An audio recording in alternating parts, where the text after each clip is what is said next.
ہوتا ہے وہ از قبیل حرف اور صوت ہوتے ہیں،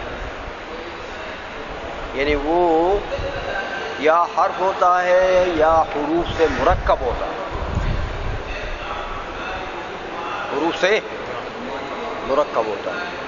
دوسرا یہ کہ جب اس کے اوپر تلفظ کیا جاتا ہے تو صوت اور آواز نکلتی ہے، تو میں انہی حروف کا جو صوت ہو وہی آواز نکلتی ہے۔ تو لفظ حقیقی کے لیے یہ دو خاصے ہیں کہ وہ یا حرف ہے یا مرکب من الحروف ہے، اور وہ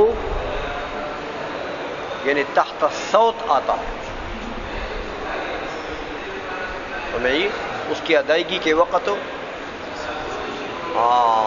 تو یہ جو منوی ہے بھائی میرے، اس کے اوپر تلفظ تو ہوتا نہیں،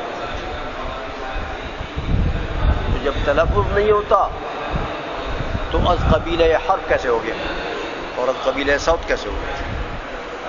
اس لیے حکمی ہے، لفظ حکمی ہے، لفظ حقیقی نہیں۔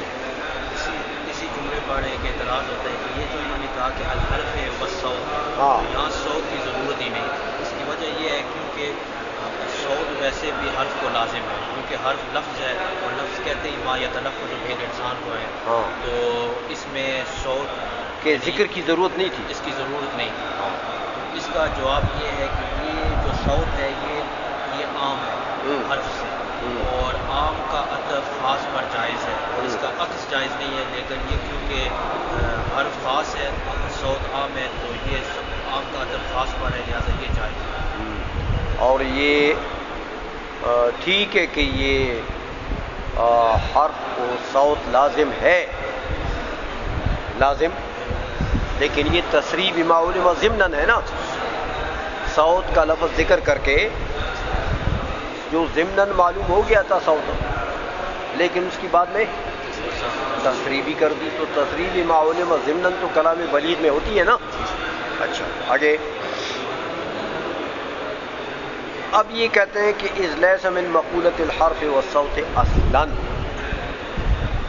مقول حرف اور صوت میں سے بالکل نہیں ہے، منوی جو ہے، حکمی جو ہے، یہ مقول حرف و صوت میں سے بالکل نہیں ہے۔ اس پر کیا اعتراض ہوا؟ بس اچھا چلو، ولم یوضع سے آگے اس سوال کا جواب دیتا ہوں۔